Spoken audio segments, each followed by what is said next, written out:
Hello and welcome back, everyone. We have a fantastic panel that's come together, a group of young men that are dedicated to forests on this planet, but not just forests, it's edible forests. And I'm talking about Syntropic Agroforestry.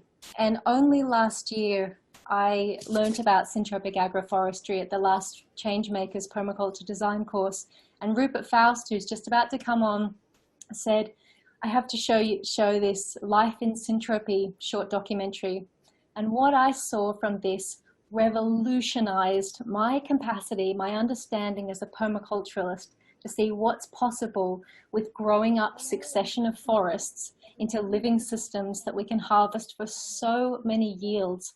And I had to really call on Jay Jackson and also Thiago Barbosa to come with us and to join us in this time.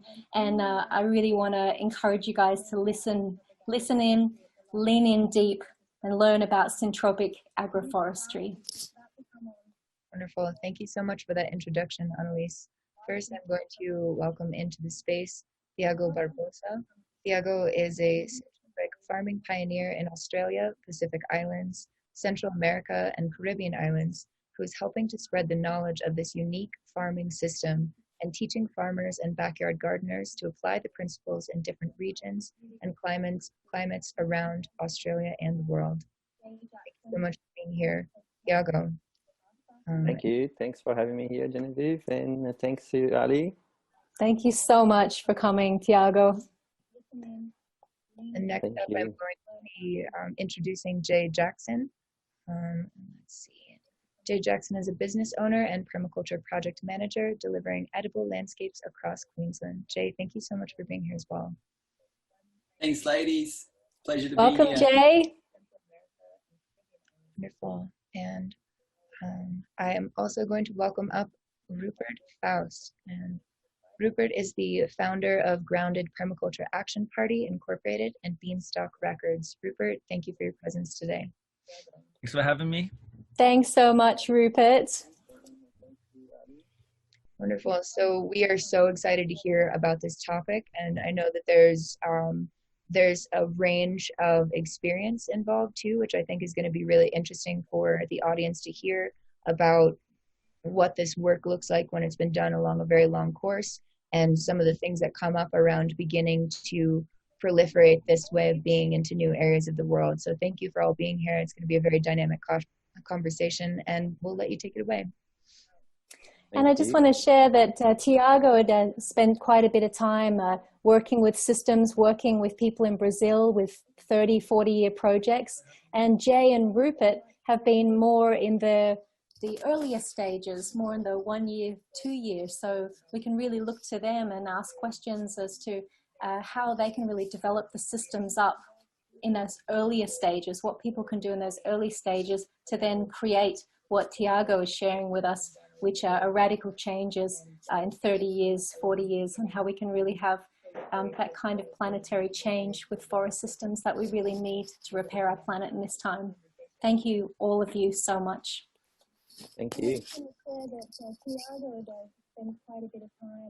Rupert? Yeah, well, we did have a plan that I was going to introduce Thiago. It sounds like Genevieve and Annalise have done a fantastic job of that.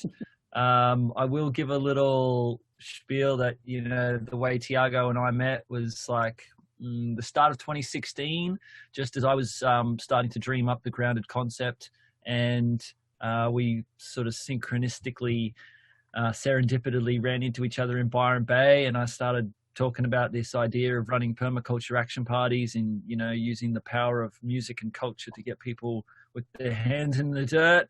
And Thiago was on this syntropic tip. I think he'd just come back from Brazil and was just like, yes, this is what we're going to do. We're going to keep doing it. And we've collaborated and been friends ever since. So without further ado, I would like to introduce Thiago Barbosa to give his little presentation on syntropic farming and what it's all about.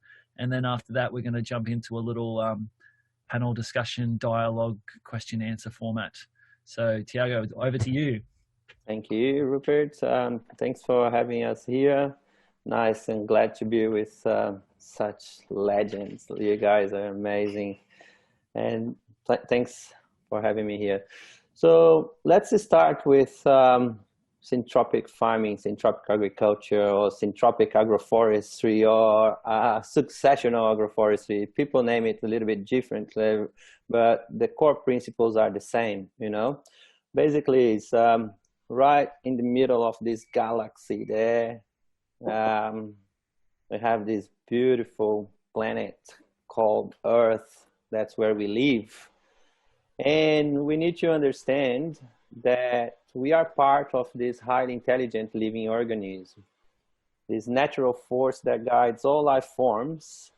And these life forms comes together to create this unified and intelligent living system, which evolve in a way that benefits the whole system.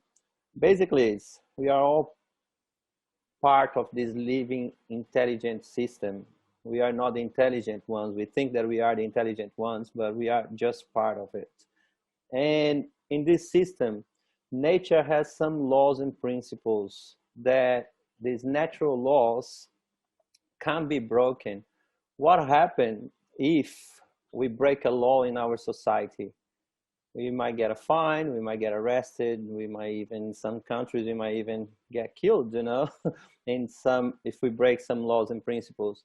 So what can we do? We need to understand these laws and principles, be humble, and recognize our function in this system and follow these laws. And if we want to grow our food, if we want to grow our plants, what's our reference that we have to follow? Forests. That's why do we want to follow the forest? Because if we want to grow abundant systems, if we want to grow nutritious food, the forest is the mechanism, is the system that can provide all this abundance. It's been working for hundreds of millions of years, and we need to use that as a reference, because all these life processes guided by the strength of cooperation, not competition. And why am I putting these words out there? Because this guy, syntropic farming, was developed by this Swiss German called Ernest Gutsch. He lives in Brazil, and he has a beautiful saying that he says that in each step that I take and everything that I intervene in, I ask myself beforehand, what can I do so that as a result of my presence and my interventions, a system is developed more prosperous, more life with all its abundance and more complexity in all its aspects on the planet Earth, which we are all part of, and not more important than all the other species. So when I came across these teachings, it resonates not only with the way that I want to live my life, the job that I want to do, but it seems like that's the only way forward for us if we want to grow our food, because the way that we do grow our food industrially, it's not actually sustainable. And who wants to be sustainable, by the way, you know? Because if I ask you, who wants to be sustainable, a lot of people put their hands up. But if I ask you, how is your marriage? Oh, it's sustainable. That sounds pretty boring, you know? Like, who wants to be sustainable? We want to be regenerative. We want to improve, and that's what life does in this planet. Life, in every form, shape, or function, everything that comes in this planet, it comes in to leave the place better than it was before. And if we gotta grow our food, at least we're gonna be able to not have to use spaceship clothing to nurture our food, you know? Doesn't seem natural at all. And we really want to include machinery. We want to include people as part of the system, because to scale the food production that we want to do, and if we got to follow the natural processes, we got to use machines, but we also got to have humans. We got to be there as part of the system.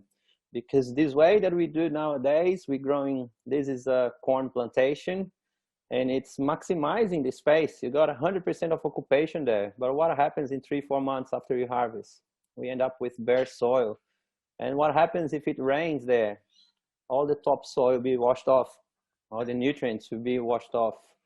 If we're growing our timber, our hardwood timber to build our homes, to use that in our daily life, this is not the way that nature grows it. We're gonna grow our bananas. Who doesn't like bananas? You know, I haven't found anyone in this planet yet that doesn't like bananas. And if we're gonna grow our citrus, occupying 70-80% of the space, what would be the best way? What can we propose? How would the forest grow this? And how can we mimic it in a way that would be not only functional, but also looking beautiful and looking sexy, you know?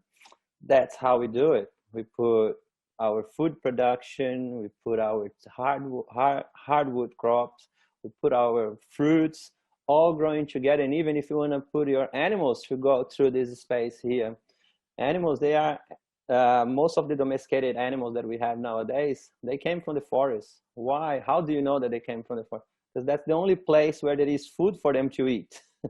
So we try to create ecosystems or agro-ecosystems that is not only functional, but it needs to regenerate, because who wants to be sustainable anymore? We want to be regenerative. That's where we want to move. And how can we mimic it? First of all, we need to accumulate organic matter. Why do we want to accumulate organic matter? Because that's how energy accumulates in this planet, through photosynthesis.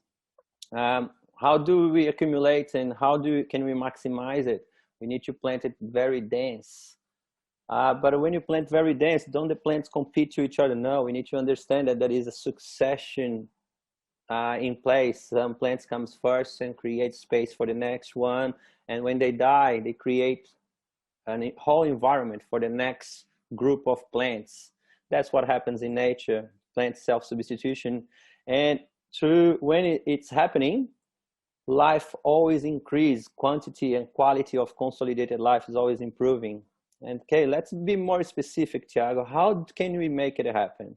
Okay, first one, there is so many principles, but the first one, the introductory ones that I point in my workshops are these 5 very simple principles. If you're growing your system, if you're mimicking the forest system, you got to remember that the ground is always covered. How is the ground always covered? Not only leaves, branches, and trees that comes down, but also the canopies. And if you're gonna have the ground covered with canopies, we need to maximize the space to harness as much sunlight from the day as possible. And how can we do that? We gotta plant all these plants following the line of thought of natural succession, time, and then space that we call stratification. How can we keep all this density? How can we keep it all together? We gotta manage it. And that's when humans are part of the system. So here's some photos that I took in my travels, in the work that I've been doing. This one here is in Brazil at Fazenda da Toca. This one here is in Brasilia at Joan's property that you guys can see on the videos. You only see vegetables there, but the vegetables there, they are working as a placenta. That's how it looks like when you first see it. But there is lots and lots of seeds. As soon as you harvest your vegetables, your trees comes up. That's what we call natural succession. There is this evolution of life. You harvest the first one, the next one comes into place. And what is natural succession? Pretty much we think about time and space. So if you have all the plants placed through time and occupying different space, we can maximize that time and space, that harnessing that sunlight, because that's where this energy, how an energy accumulates in this planet through photosynthesis. And that's how it starts when it looks like a monocrop of eggplants, but actually the eggplants are nurturing they are working as a placenta. Inside of that eggplants, we have a lot of other trees. You can see a banana tree, you can see an eucalyptus, you can see cassavas, taros, everything's growing together. So basically, we try to work per square meter, a number of plants, between 20 to 100 plants per square meter. Here's some place that I worked here in Australia. This place where I got to work with white sand, pretty much felt that I was planting food on the beach. And after a few months, look what it turned out to be. It's the same place in a flooded area. We got the machinery, we raised the garden beds, and after 9 months, look at this, how much it grows, you know. This is another place. I've been practicing putting that to test, you know, like putting this, see if it really works. This was at my place here, a section where they built the road and the excavator came and dug 2 meters of topsoil. Not even grass was growing there. And after 1.5 years of working with the processes, you can see how much life can be put back into place. Here is on the island of Curaçao on the Caribbean. We started there. Only cactus was growing around and very thorny plants, very rush environment. It's a food desert. They import 96% of the food to the island. So they have a necessity to grow food on the island because they plan for the next 10 years to build 5 new hospitals. So what's better for us, building hospitals or growing food? That's how we can heal people, through growing food. And that's how it looked like in 3 months. And now after 9 months, look at this, it's a mini food forest. We already harvested all the vegetables. Now we have the trees growing, papayas, bananas, pineapples underneath there, and growing a lot of plants that is not for eating. It's just plants that will feed the soil. So we call it the importing plants, the plants that import energy and the plants that export energy. So the importers and the exporters. Like money in your bank account, we gotta have more money coming in than coming out. That's how we end up saving money. That in this planet, how we end up saving energy or improving, regenerating the soil is we gotta import more energy, putting more back into the soil than you're taking out. And that's why we plant between 20 to 100 plants per square meter. So we can really, really pump organic matter into that soil, feed the microlife in the soil, because they are the ones who can provide the nutrients for our food.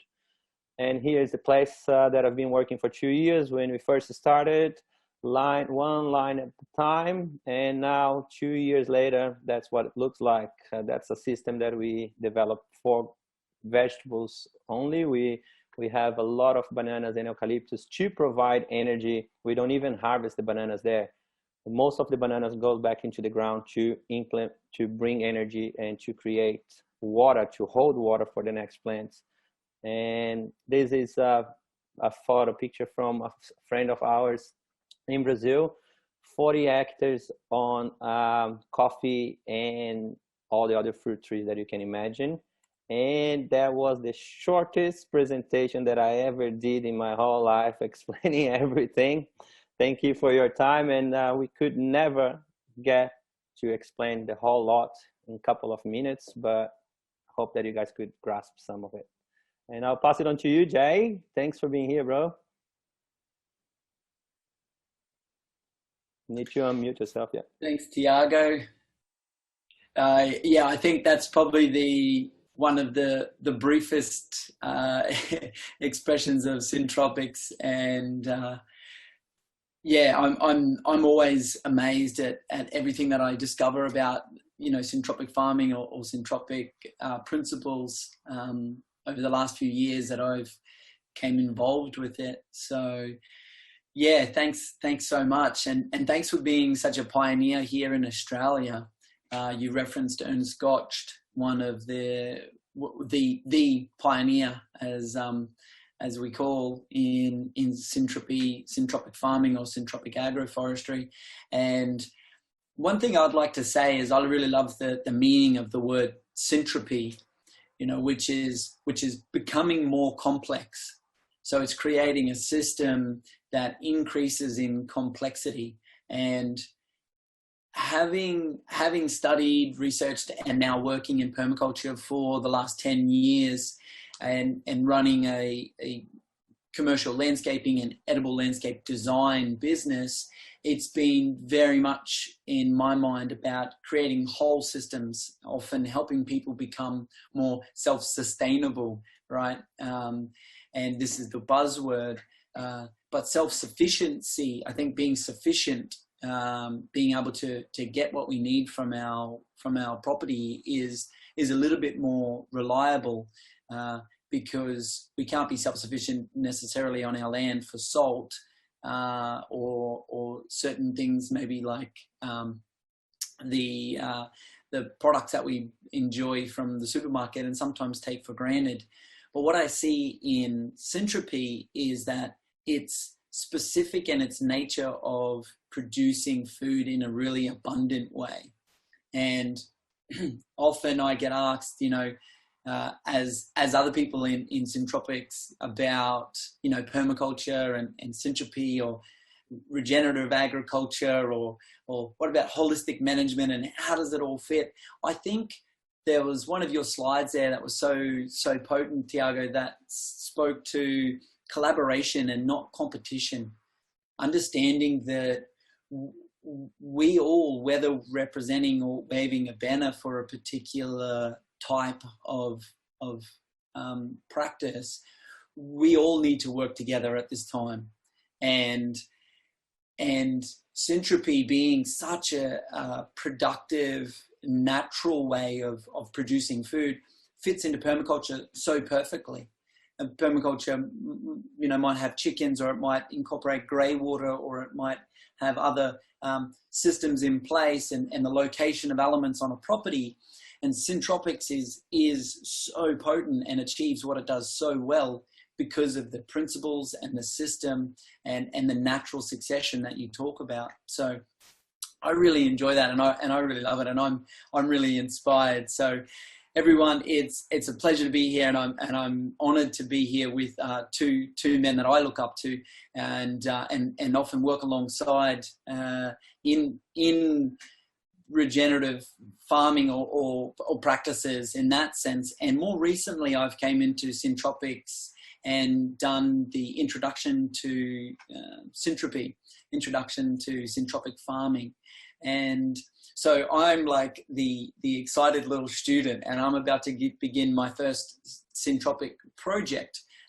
Even though I've been incorporating food forestry and stacking layers, if anyone's familiar with permaculture, there's certain principles of permaculture that pertain to food forestry and natural succession.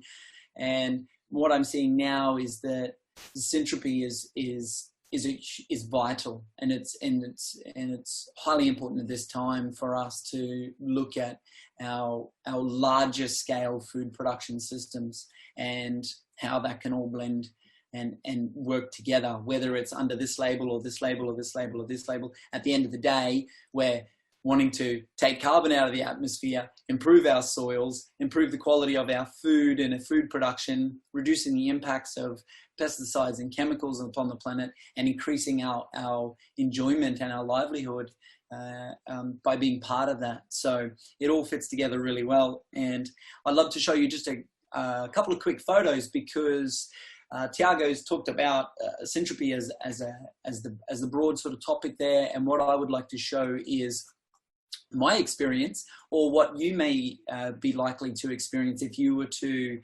embrace a introduction to syntropic farming course. So I did a 2-week course recently, sorry, a 2-day course, just over 2 weeks ago. And I feel like I've been around Syntropy fair enough, and I've been absorbing a lot of it, so I really enjoy it. But it wasn't until I did the course that I saw the level of detail and planning that's required to achieve those results and that abundance that you saw in Thiago's presentation. So I'm just going to show you a couple of quick photos, and hopefully that will give you a sneak peek into the eyes of a budding syntropic farmer. So I don't come from a farming background. I grew up very close to nature, very much in the bush, and I enjoyed a lot of it. My mother was a gardener, but we didn't grow food at home. And it wasn't until in my early 20s, over 15 years ago, that I really got involved in permaculture and alternative practices. So doing this course was amazing. When I see the life that's achievable and the productivity, it just makes sense. And it also goes against everything that I'd thought about in large-scale food production. The things that I'd been taught, and that even the farmers presenting this course, who were fourth-generation farmers, who had been taught to use chemicals and machinery and till the earth and turn the earth, for them to change their whole belief system and to look at this. If you look closely, there's soursop, which is a tropical fruit like a custard apple. There's bananas in there. There's coconuts in there. There's even a mango tree at the end there. And in the foreground on the left there's some avocado leaves. And what you don't see underneath there is a whole lot of smaller ground cover crops that are about to come up. And so you see all of this growing in such a small space. It really takes the mind to sort of change the way that we think about growing and come into collaboration, not competition. So these plants aren't working against each other, but they're working with each other. So I'll go into that. Of course, understanding it and learning about this is highly valuable, so important. Here we are in the classroom, and we've got several teachers there. The people up the front, farmers, farming background, and they've taken Syntropics on because they see the value and the productivity that it offers.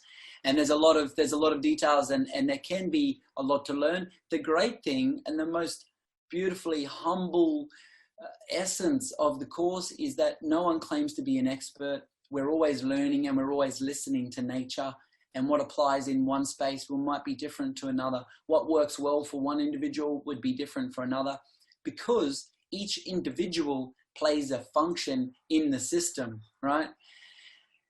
And that might not look like a garden design. That might not look like what you would typically think of before going and planting a farm.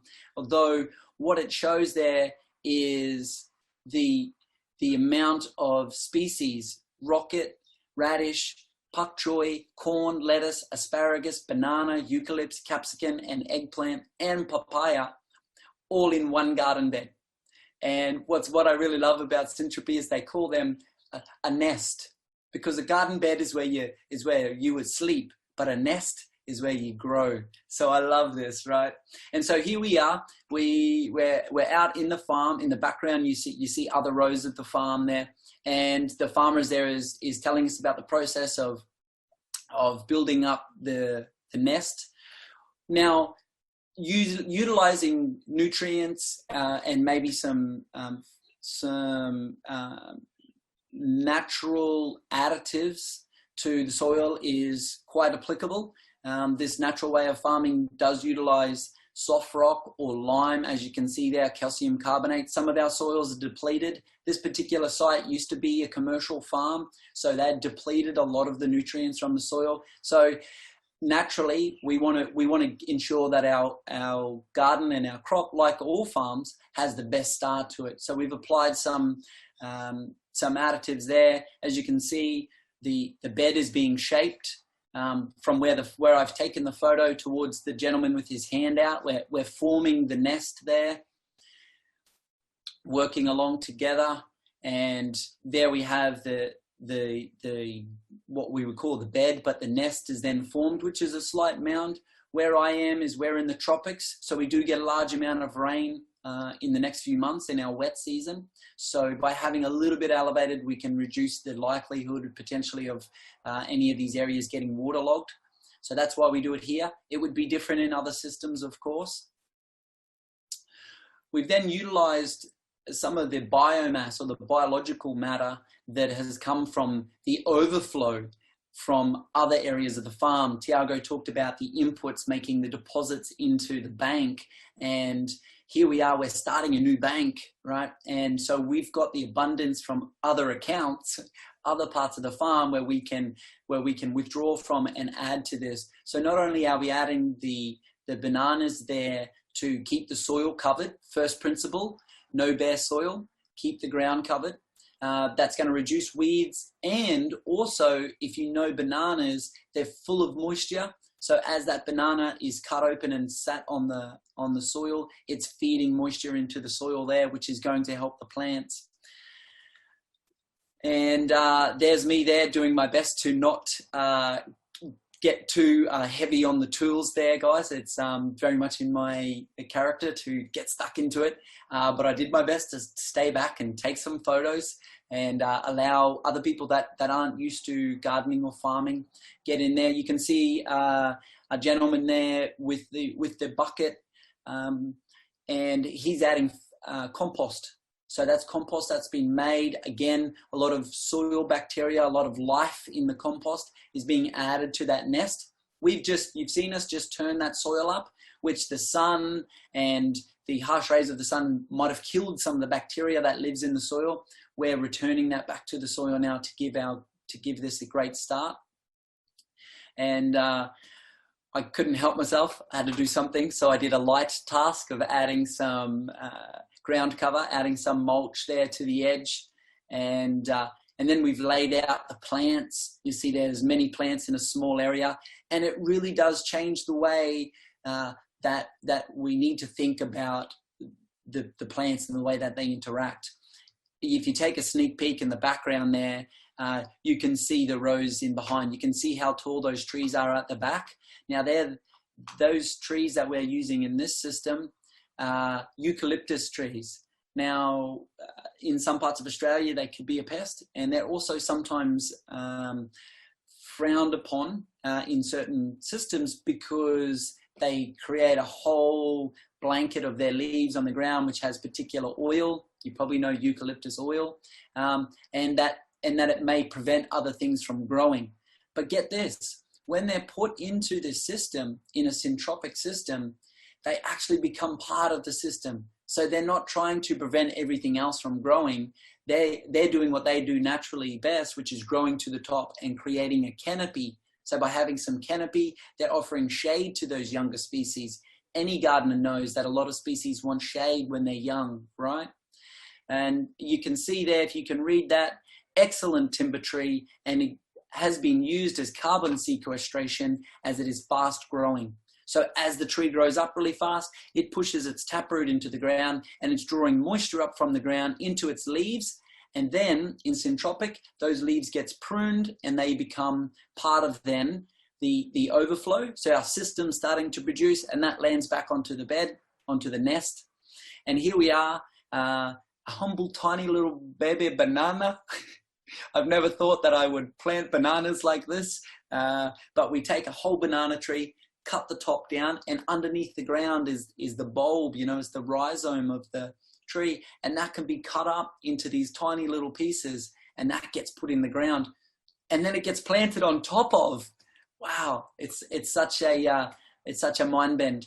Here we are planting. You can see how close everything is being planted in there, and then once everything's put in, it's clear. We've got papaya, eggplants, asparagus, eucalyptus, and in that little tray there is the lettuces, and soon to go in there the radish and pak choi seeds. So really densely packed. And there's us celebrating and watering those in. What's so amazing is then also just taking a moment. Once it's done, we've done the work, we've done the mahi. If anyone saw Machu's introduction to the beginning of the symposium, the mahi is the work, but it doesn't need to be hard work. It's the energy that we give to the system. So we do that physically. Take a moment and reflect on the energy that we're also giving to the system metaphorically, right? Etherically, and the connection that we're having with these plants that will then give us energy back when we begin to harvest. And there you can see just over a year on, a similar system there is planted out in abundance. Now, if you're wondering, why is that grass so long there? that grass gets mowed and it gets used as mulch. So it prevents the weeds you see underneath the pumpkins there, which are the larger leaves under the bananas. There's no weeds growing under there. So not only do we grow the food, we grow trees, we grow shade, we grow ground cover, we also then grow the mulch in the space that we naturally walk on, which feels nice to walk on soft grass as well. Then once it's all done, back to the classroom. We look at the system. We look at the system and go, what works? What didn't work so well? Where did things maybe die off? Or where did things do really, really well? So we come back and we review that system. And there's a really great tool that can be utilized to look at the way that things fit in with each other. As Thiago showed you, not only over the space of the tree, how much space does it need this way and this way? How high does it grow? But also the length of time, really, really important. And one of the amazing things about Syntropy is that everything gets planted, but then things naturally begin to harvest at different times. So you see there, the top, the numbers, 0, 45, 45 to 90, 90 to 120. That's the amount of days before harvesting. So in a typical conventional farm, one of the main crops here on this plan is avocado and citrus. It might be up to 5 or 6 years before those begin to harvest. So that's a lot of investment. That's a lot of time, energy, water, weed management, pest management that goes into an avocado farm for many, many years without a return. So what Syntropics does really, really well is it adds in species along the way. So in that same area, we're getting the yields and we're getting the benefits of things that are going to do well in that space and can occupy that space. So there's a system there. That one there is 3 years on. That was the first slide that I showed you there. And you can see then it's naturally finding its balance, different heights for different species, and big, beautiful bananas there. And it's just, it really is an amazing way to grow food. And I'm super passionate about it. And I feel like a budding farmer, and really looking forward to doing my own project and having people in the community be involved to learn from this as well. So thank you. There's a little snippet into my life, and now becoming more syntropic, and thanks to the pioneers in this naturally abundant way of farming. Thank you, guys. And yeah, look forward to hearing some questions as well.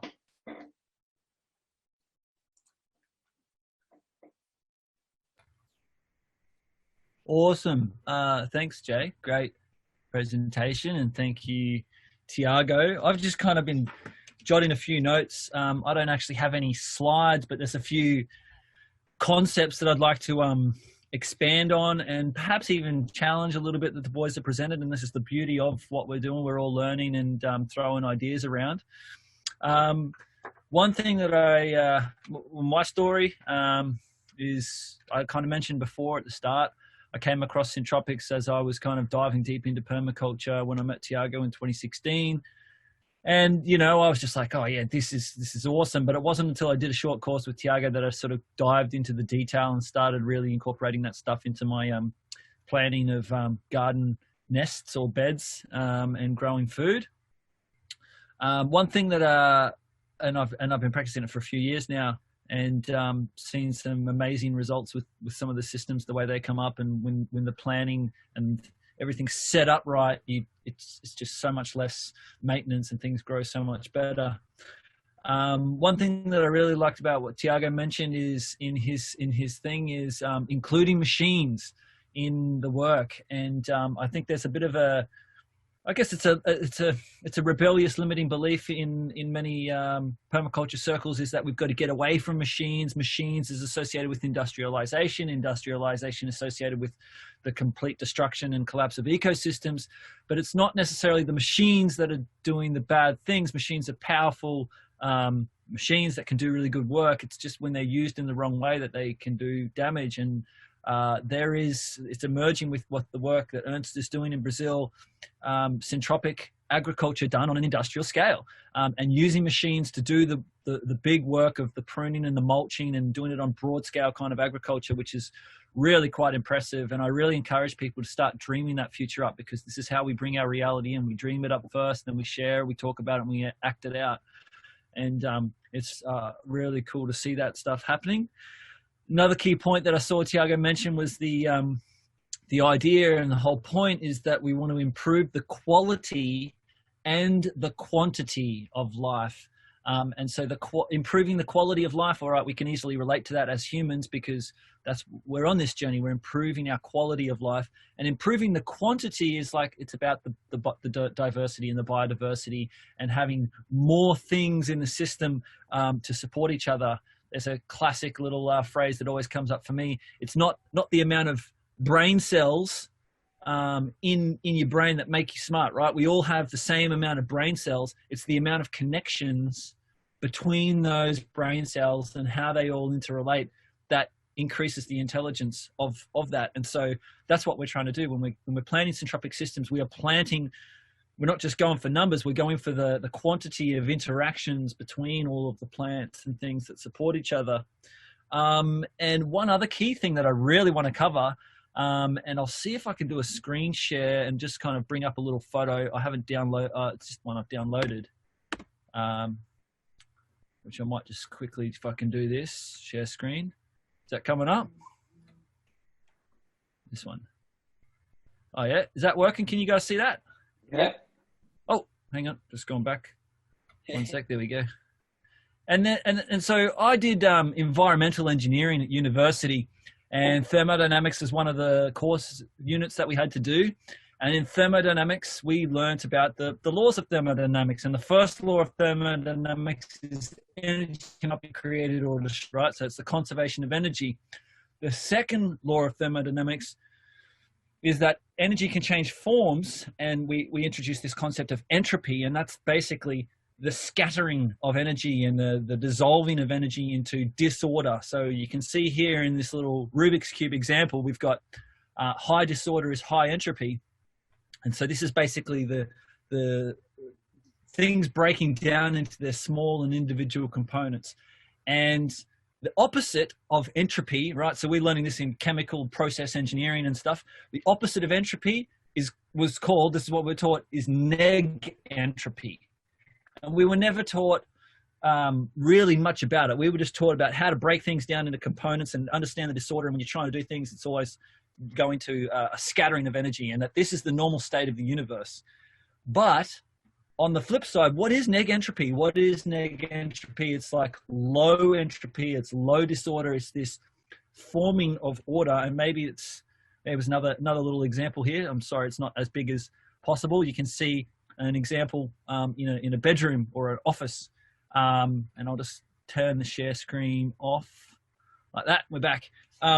So there is, if chaos is the normal state, what is it about life? Life is this accumulation. So this is neg entropy. And it was actually when, the physicists in the early 1900s were playing around with these ideas. I can forget who it was. I had it up on the screen before, but he basically coined the term syntropy as the alternative to neg entropy.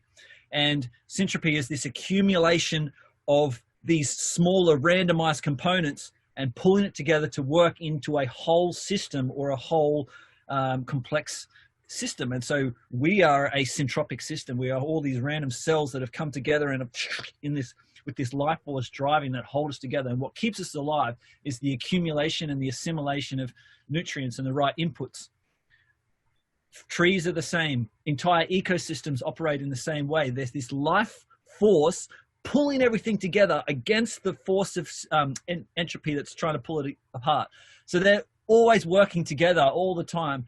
And so we are these life forms. We want to support the formation of more life. And so we have to focus in on this syntropic aspect and how can we create those conditions for life to continue to accumulate into these complex systems.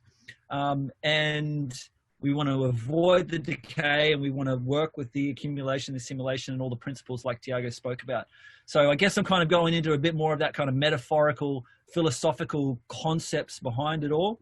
And one thing that I kind of like, I've just been playing with the idea, and Thiago mentioned it, and also Jay, about this idea of collaboration and competition, and you know, we got to focus on the collaboration rather than the competition. And I like to just throw that out there. It's like, it's both. It's the same as the syntropy and entropy. They're always working together in the same thing. So plants and humans and everything are competing with each other, but they're also collaborating. You can't have competition without collaboration, because the whole idea of a competition is, hey, these are the rules, now let's play and compete against each other. You think of a football field or any kind of Olympics. It's like, these are the base rules that we agree to play by, and now let's go for it. And it's like, in a syntropic system, I see it as like, well, these are the base laws of nature that we all have to work by. And some plants have like different limitations. You know, they've got a 30-year life cycle. They've got a 30-day life cycle. But these are the base conditions. We have sunlight, we have water, we have soil. Let's go. And then they sort of compete, but it's like a playful competing, and they're all collaborating and supporting each other in that process as well. So that's just another idea that I wanted to throw out there. And that's a great thing that I really love too, Rupert, is when you said like this playful sort of thing. It's interesting, you know, as humans, we can learn from other people and sometimes take on characteristics or behaviors from other people, though we could never be the other person. No matter how tall I want to be because my friend is really, really tall, that doesn't mean that I'm got the same genealogy that's going to make me do that. And what's so great in syntropy is the way that the stacking or the succession, maximizing the photosynthesis, is by understanding that a coconut tree isn't trying to be pumpkins. Pumpkins aren't going to try and grow straight up into the air. So growing those things naturally next to each other works in two different ways. The pumpkins go this way while the tree grows up like this. And so there isn't a competition in those. They're like, yo, dude, you're cool up there, and yo, dude, you're cool down there. Like, it's such a great way of seeing it. The way that I like to point it when I run the workshops is like, okay, it's very common nowadays that we have mom and stepmom, or dad and stepdad. If they are living the same house all the time, definitely we're going to have some competition. But if each one of them, they are living different house, the kids get to have two moms and two dads, and they actually have better nurturement through their lifetime, you know? So I like this so here, just would like to point this. I found that one of my presentations, that's what Ernest spoke to us in 2017, that the way that we have our systems nowadays, you know, it's all driven by economy, you know. And the problem with that is the technology that we always spoke about. It's created to drain out of the microsystem, the ecosystem, the macro system that we live in.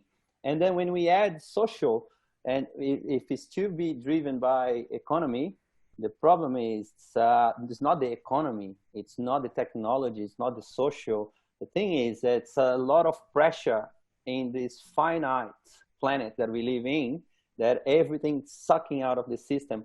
So what Ernest suggests is what he calls a biophilic system, where the systems are driven by the ecosystem, where the laws and principles are given to us to work with, and the technology is created to enhance and to work with the macrosystem, the ecosystem, and also the economy, that we cannot live without economy, and the social, but it needs to be the laws and principles. And that's actually what he said when we put the farmer as the center of these biophilic systems, where the laws and principles are given, and the communication is, okay, let's say we need more people working here, we need more machines working there. They can all communicate, even the philosophy can come in, but we cannot sacrifice. If we need more timber to build or to burn, whatever it is, we cannot go back to the macro. Oh, sorry, but I need more wood. Let me cut this forest. No,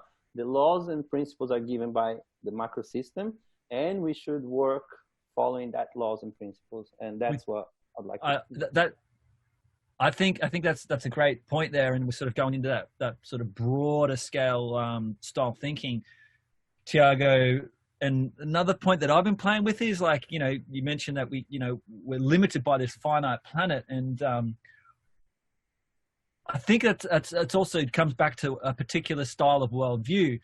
Actually, life and growth, if we're just talking about life and growth and syntropy, it is infinite growth. Syntropy is infinite growth. It's like infinitely growing and infinitely trying to get more complex. And so this idea of infinite growth is possible. You know, if I grow one rocket plant, I get tens of thousands of rocket seeds, which could then grow it's exponential growth, but only if we follow the laws of nature and the system, and only if the conditions of life are right. And so I truly believe that we could have an economy with infinite growth if the number one priority is following syntropic principles: accumulation of sunlight and photosynthesis, building soil, and complexifying life forms and life systems. And our whole agricultural system is based on that. And we could see infinite growth if that's our number one priority, is capturing sunlight and building soil. And with the infinite growth, though, in all life is death. Understanding infinite growth means infinite death. That's and right. I'll put my hand up and say, as a Westerner, I'm not taught about death. I'm not taught about that. Hey, do the best you can, and you will die, and that's the way that it is. Everybody does that. I had to learn that really powerfully as a young child when someone close to me passed away, and that for me was a huge wake up call to that reality. And what I see in Syntropy is when you say infinite growth, that it's always growing. That means that everything's also always dying. And so that is a powerful lesson. It's a powerful learning for Westerners, that we have to cycle life, that infinite bank accounts or infinite buildings and infinite everything like this can only go so far before it does reach an equilibrium. And in a natural ecological system, there's a maximum number of species, there's a maximum amount of life, or there's maximum amount of connections that can occur for a stable system. And that means that when the lions eat the antelopes for their sustenance, when the lion dies, it feeds the earth that grows the grass that the antelopes eat. And so it's part of that circle of life, and as part of that understanding that we're all part of that is so important for this day and age. I like what you pointed about the cycles, because in nature, how it happens naturally, this infinite abundance that we're talking about, is it starts from the desert, takes hundreds of thousands of years probably. It starts with one species or a couple of species. They start growing like the breath of life. They grow, they accumulate energy, and then entropy happens. The whole system goes to the ground and feeds the next system, the next group of plants that will come into place. And then it happens again, like life, breath of life, and then accumulates and then goes back again to the ground. That energy goes back. So syntropy and then entropy.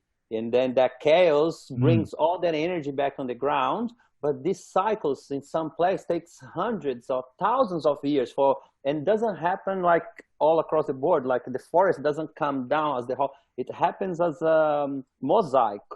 Like bits and bits of the forest that grows and die and then accumulates. And that's when the pumpkin or the broccoli or the rice, it comes naturally in nature. When that forest comes down, and then there is enough energy, that grass or that broccoli, pumpkins, tomatoes, that's when they come and grow naturally. And then the birds bring seeds or the seed bank.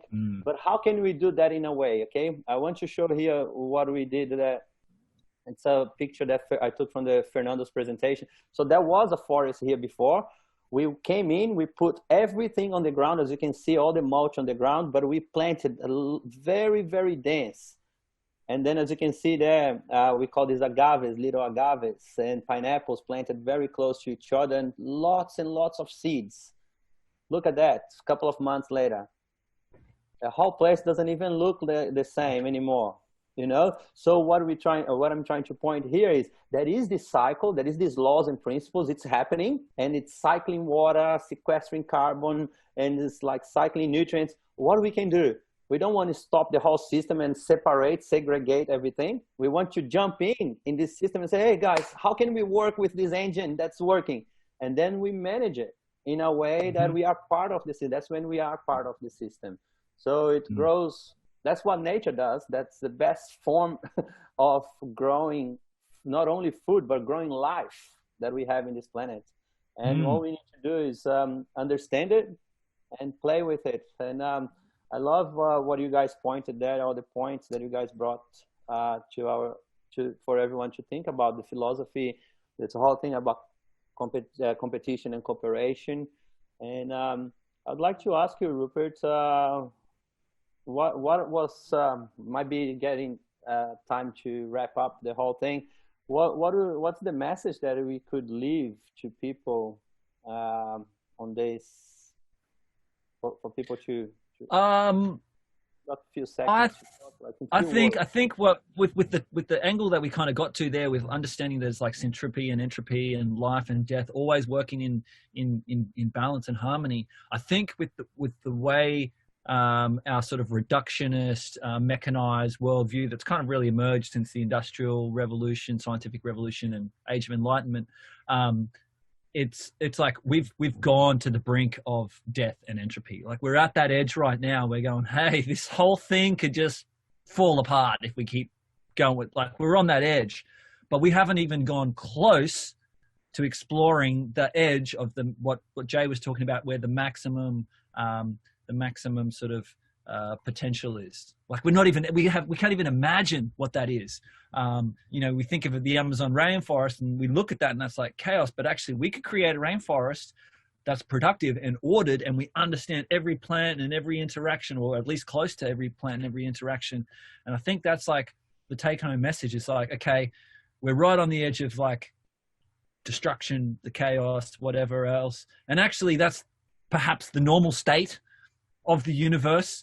And for some reason, life is like come forth on this little planet, and it's accumulated all of this energy through photosynthesis, and it's gotten more and more complex over time. And then animals have emerged, and animals are eating plants, and animals are eating other animals, and then humans come forth, and we're here. It's amazing. It's amazing that there is actually even life here, and there is syntropic systems. And so coming from that place of gratitude of actually all the chaos and the destruction, that's normal. The fact that there is any life and there is any order is freaking a miracle. So let's keep playing with that and cultivating that and nurturing all of that life to keep springing forth and taking care of every little patch of land everywhere we can, whether it's in our backyard, whether it's down at the community gardens, whether it's on a broad scale acre farm. We've just got to be looking after that land and supporting life and syntropy to thrive. And what's really important, Rupert, I really love that, and that's such a powerful message, and I really love it. And also in where I fit is understanding my function. And I'm an earth. I work with the earth. I've washed my fingernails today, but I typically have dirt under my fingernails, and that's who I am. That's my role. But I understand that it's not everybody's role. It's not everybody's function. Not everybody wants to be a gardener and to do that sort of stuff. And the important message that I would like to impart on any of our listeners is that we all play a part in the whole system, whether it's health and well-being, healing, transport and logistics of food. There's truck drivers that bring us these food from the farms. Everybody plays an important role and a function in this. And so by doing our role the best we can, then we fit into the whole system. The tree doesn't be the pumpkin, right? And so therefore, as somebody doing it myself, I'm looking for land. I'm looking for projects. I'm bringing people together and doing this sort of stuff. Thiago's teaching everybody. And Rupert, you and I are very much similar in that space of broadcasting this message as much as we can. And importantly is accepting the individual for their natural inclination and for your natural characteristics to what suits you best. And by you doing your role best, then we all are part of that harmonious system in cycling together. So before we close down, guys, let's put your fists together. Fist up. Two of them. Thumb out. Little one, turn around. Thank you. Wow. My dear friends, thank you so much. You've just presented just what I would really hope that you would show up for in this time. really representing the successional ecology and bringing the story of syntropic agroforestry and the hope of that future for microclimates, for growing food, for timber production, and all the different components that you all brought. Thank you so very, very much. And what an exciting session to have just before we go into Will and Paul Stamets soon. Definitely. Every cell in my body is so just buzzing with life and excitement and hope and grounded hope and faith that I can really feel the amount that the earth is healing through each of us who become so inspired, and we listen from our hearts and then use our minds to come up with this brilliant technology that you've just been unpacking over the past hour. Thank you so much for sharing this. And it is so counterculture to what is being put out as the loudest ways of how we can work with the earth, how we can farm and grow food, and how we can work with each other, and to see that there is this complex brilliance going on. I have learned so much today, and I'm so grateful to have you here. And thank you. I can see each of you speaking from your heart and just having so much energy for what you're doing. And I feel one of the big things that we are doing here in this event is really showing how many people are making a difference on the planet. There's actually, it's less televised, and so we get to be a part of, in this very moment, creating more visibility for the brilliant technology and brilliant hearts that are present in the world. And the three of you are shining stars in that. And thank you so much for being here. You guys rock. Thanks for having us together. Thank you, ladies. Truly appreciate that. Thank you so much. And I just want to mention that Jay and Rupert are both a part of the Changemakers Permaculture Design Course team. And tomorrow we're going to see Jay Irving and Taj Cicluna, and also Erin Young, who are part of them. So just want to put a call out for, if you're feeling this need for change, a permaculture design course is a really good way to go. And in the program notes, I'm going to be sending out some of the best locations on the planet where you can enroll in a life-changing 2-week experience. Genevieve, thank you so much. I just really enjoy how eloquently that you bring together your thoughts and you just share them in such a heartfelt way. Thank you, brothers, so much. Jay, Thiago, Rupert, always a pleasure. Thank you so much. It's been wonderful to have your presence. And thank you for bringing so many amazing players into this process here. It's been so wonderful to begin to bridge with the Australian community and the greater permaculture community at large. So this has been incredible so far, and so excited for our last session and what we have coming tomorrow as well. I hope the three of you have a beautiful rest of your day. I know it's still morning time there, or maybe late morning. And so thank you, thank you, thank you. Thank you. Thank you so much.